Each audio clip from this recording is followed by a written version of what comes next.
Hey beautiful ones, welcome back to my brand new fashion and handbag channel. Today I'm going to be taking on JerushaCouture's handbag tag 2025, which means I will be showing you my most used, least used, never used, most criticised and most complimented handbags. Let's go.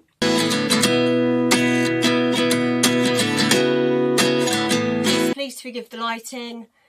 I'm filming at a different time of day than I would do normally, and I don't really quite know what the sun's doing in this room, so we're finding out as we go. So do please forgive it going a little bit all over the place with the lighting. So I wanted to show you, so I've got 3 bags in my most used that I wanted to show you. So the first one is my most used handbag of all time. I haven't actually used this bag this year, but it has been my most used handbag every single year from when I got it, which was around about 2017. I bought this on my Teresa, and at the time I paid about £350 to £375. And just to show how much the prices of these have increased, this is now about £1,000. So it is a Prada nylon belt bag. And what I love about this is that it goes flat, so it's only as bulky as the stuff that you put in it. So if you just need your card holder, your keys, you can just pop it on, and it's just wonderful. And occasionally I've worn this in places where I haven't felt particularly safe. And what I love about it the most is that you can put it on and then just throw your coat on over the top, and nobody knows that it's a Prada bag. You can move it around a little bit to have it under your arm, and I absolutely love this bag, and I'm quite sure I'll be wearing it again at some point this year. As I said, I haven't worn it yet, but yeah, I did used to have it in a different location in the house where it wasn't on display, so to speak, but I could see it a lot more easier, which is probably one of the reasons why I used to just reach for it all the time, because it is literally grab and go bag. I love that. So the next ones I'm going to show you are still most used, and this is the most used category of bags. Now I've got around about 16 of these little Telford bags, and I use these all the time. So 16 does sound a lot, but I love the colours, and I wanted a good variety knowing how much I do use these bags. So these are just a few of them. These are probably the ones that I use the most out of all the bags. So look at the lovely pink. That is just such a stunning colour. And denim, I love a denim bag. So this is the category of bag that I do use the most. Reason being is these are perfect for when I do the school run. You can get a decent amount in there, not too much, but enough. And I don't feel looked at in any way when I'm carrying one of these types of bags on the school run. It's just, yeah, free and easy. Let's go. So the third one is my most used bag this year, which is this vintage Hermes bag. I've got my charms in it, so that's what it looks like. Both sides look like that. I will put the name of this on the screen for you, because I am not even going to try to pronounce it, because I just haven't got a clue. So something Fort something or other, Fort Tutor. There you go, trying to pronounce it and not doing very well. Anyway, I'll pop the name on the screen for you. So this is what it looks like on the back, and it's the same both sides, to be fair. It reminds me a bit of a garden party, so it's similar in the fact that it's top handle. It's got the press studs in the middle, and it's got the bits at the side. Just pull out. I got this from eBay for the whopping sum of £27 plus £3.50 postage. Now, it wasn't in perfect condition.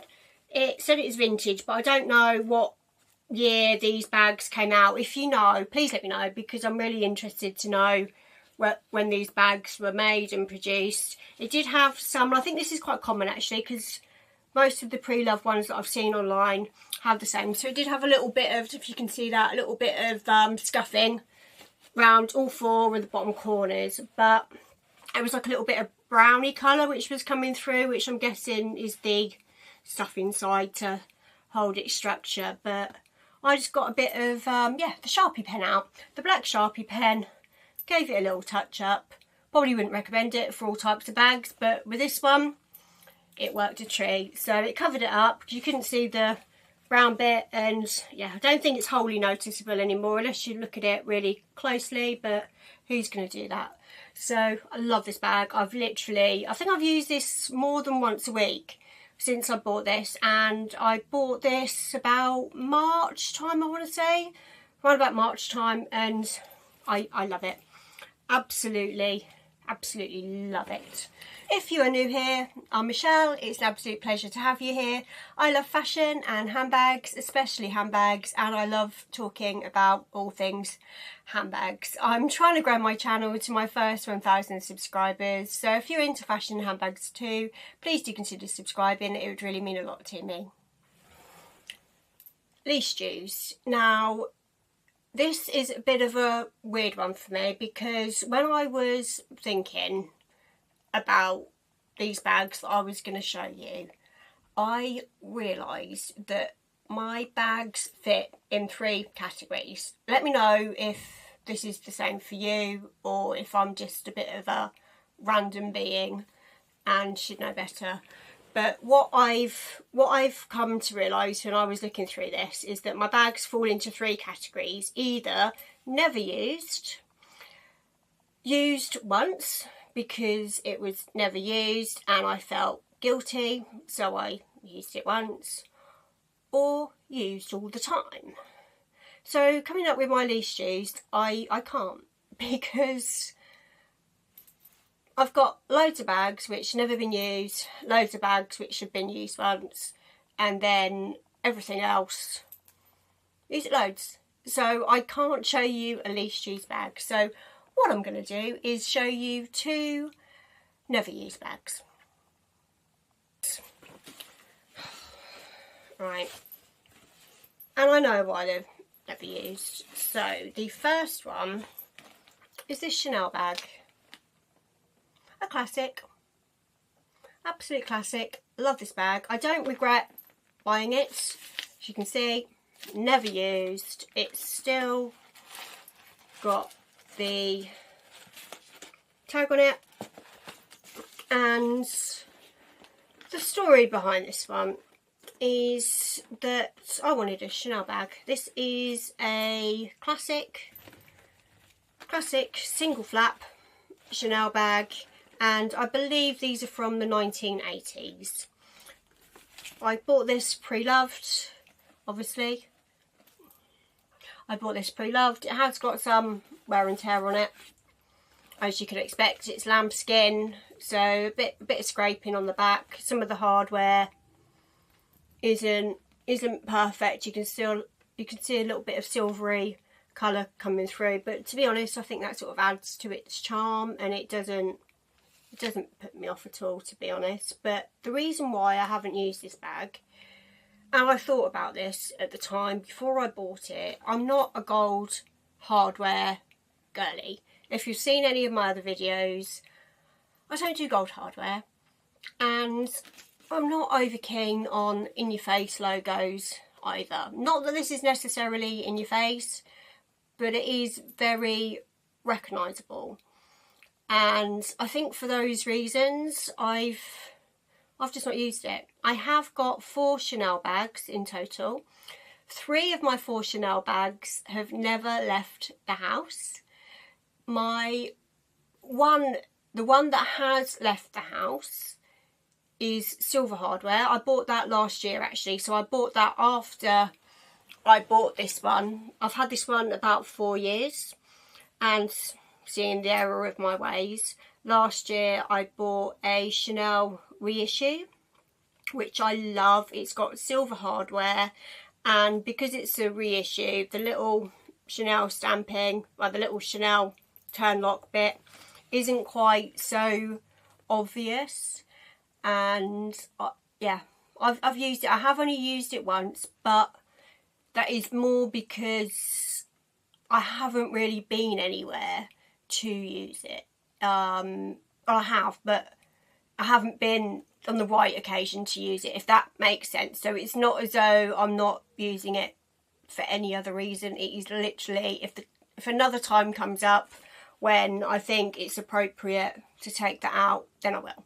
I've got no reason to not take it out, if that makes sense. Whereas because I don't really wear gold at all, for me, I don't know, I don't know, it's the logo. It's the logo, but that is part of the reason why I wanted this, because this is a classic, it's iconic, and I wanted it for the logo, if that makes sense, because it's a Chanel classic, single flap. Yeah, should I have bought this bag? Should I have bought it? Or, yeah. What are your thoughts? Please be kind. Let me know in the comments. And my other bag, well, as I said, I've got a few bags I've never used, but this other one that I'm going to show you now, hopefully you will understand why. It is this Balenciaga mini city bag. Absolutely cute, cute, cute. Really, really, really, really cute. I bought this, you can see, still got the tag on it. I bought this in April 2022. And I wanted this for a really, really, really long time. And a couple of reasons why I didn't use this. So when I bought it in April 2022, I was a little bit waiting for the right time to use it.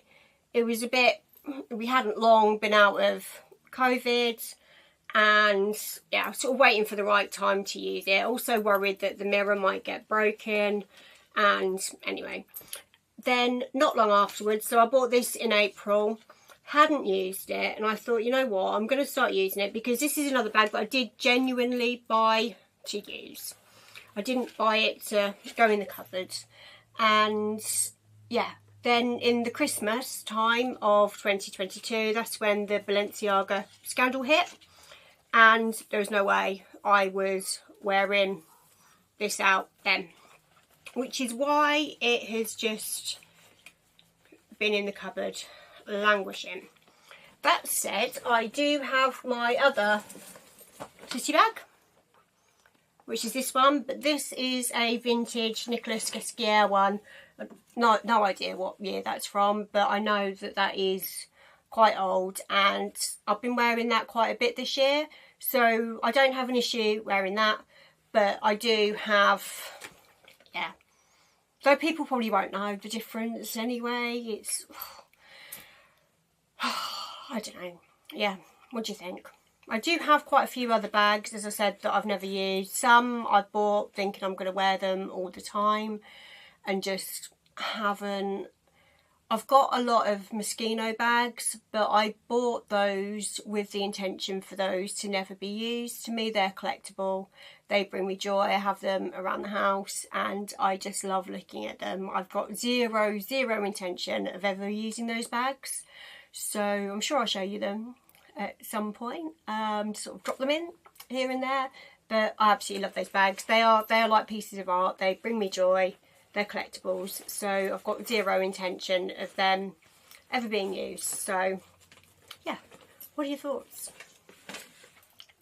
My most criticised bag. So the story behind this one is I saw this bag on the autumn winter runway show. It was the autumn winter 2024 runway show, and that was February 2024, and I wanted it. It was on the wish list like instantly. As soon as I saw it on the runway, I was like, yep, that's on the list.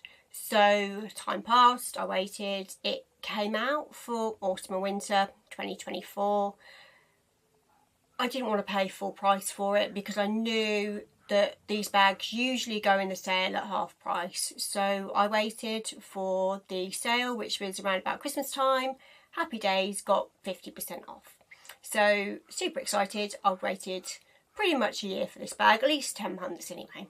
So I ordered it from the Moschino website. Surprise, surprise, it's a Moschino bag.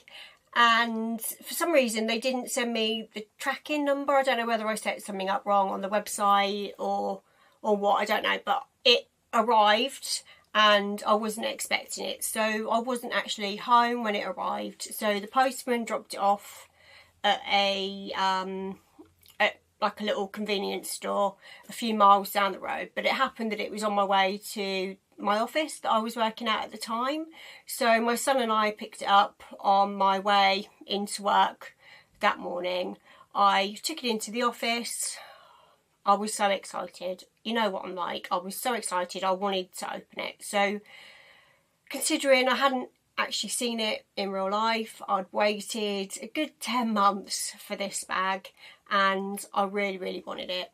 So I was so excited. It got to lunchtime and I couldn't contain myself any longer. I was sitting on a desk. It was an open planned sort of large office, but there wasn't a massive amount of people in. There wasn't any rules at that point to say that people had to go into the office X amount of days.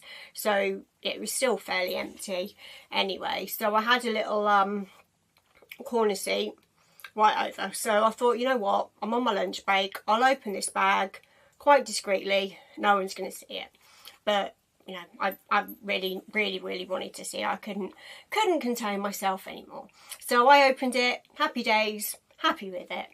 Then somebody come over to my desk and they're like, oh, what's that? What have you got? And maybe in me, I was just like, oh, new handbag. Everybody knows I love handbags and that I talk about handbags to death. No surprises. So I was like, oh, new handbag. And they're like, oh, let's have a look. So I was just like, okay, yeah, I'll show it to you. And they're like, ah, how much did you pay for that? Me being honest, as always, I told them how much I paid for it, which was around about £800. And they're like, what? And I was just like, that's how much it cost. And I was be like, yeah, but it's a bargain. I got it 50% off. And they're like, you paid how much for that? And then before I knew it, more people were coming over to my desk going, oh, can I look at that bag? Can I look at, have you got any bag? Can I have a look at your bag? How much did you pay for it? Like, anyway, I will show you the bag. I think it's worth £800. It's, again, it's a bag that I've never used. I've got no intention of using it. It sits downstairs in my living room on the side and I just love looking at it. And I bought it as an ornament. And I said to them at the time, I was like, it's a household ornament. I'm not actually going to use it. It looks like a handbag. It is a handbag, but I'm never going to use it as a handbag. To me, it's worth the money. And they were like, oh my God. And I was like, yeah, but I got it half price. I got it half price. So this is it. This is it. It is an alarm clock bag. Proper wrinkly belt. It doesn't tell the time, but I love it. Top handle. Wear it crossbody if you wanted to. When I re-unboxed this when I got home, I somehow scratched it. I don't know if you can see that. Scratched it really, really tiny at the top, which I'm absolutely to this day gutted about. But these bags are so delicate and fragile. Most of them are anyway, and they're a collectible. If I'm really upset about that teensy tiny scratch, and it's never left the house and it's not going to leave the house. It's just, what do you think? Is this worth £800? It was 50% off. I love it. I love it. But this is my most criticised handbag for that reason. Like, literally, not one person was like, I really like your bag. It was like, how much? How much did you pay for that? Complimented handbag. Should I say that right this time? Most complimented handbag. And that is this one here. Behind me. This beautiful, beautiful little JerushaCouture lilac bag. And I usually, you see, yeah, you obviously can't fit a massive amount in here. But I can fit my cards in here and I can fit my door keys in here. And I have used this bag surprisingly more than I ever thought I would do. And what I love about it is the colour. I just love the colour of it, and I think that's probably why it gets quite a lot of compliments. When I use this bag, I very often take it out with, I've got a long palish grey coat, and the pockets of that coat are quite big, so I can fit stuff in my pockets anyway. I have my phone on my strap, so it's the same colour, so I don't need to worry about my phone not fitting in. And I think when it's, hang on, what have I got that's grey? This is a little bit darker grey, so if you can see that, but when it's up against my grey coat, it just looks such a beautiful, beautiful colour. And lilac is my all-time favourite colour, and yeah, I think that is probably why it gets complimented, because of the colour, and it is super cute. What do you think of my bags? Appreciate my Moschino one, probably isn't your cup of tea either. But do please let me know. I've really enjoyed making this video. There's a few more of these on YouTube. If you haven't seen them already, do just have a little search and have a look at these videos. I love these tag videos, they're such good fun to make. So yeah, thanks for watching. Just jumping back on here really quickly, because I forgot to say I usually upload videos on Fridays, but I may or may not be able to upload anything next week. I'm doing something really fun and special over the course of the week. If I can film, I will do, and I will share my experiences with you. If I can't, then there won't be a video next week, but I will obviously resume content making when I come back. So yeah, if it's on, it should be fun. But yeah, I will try to get some footage if I can, but if I can't, you know why.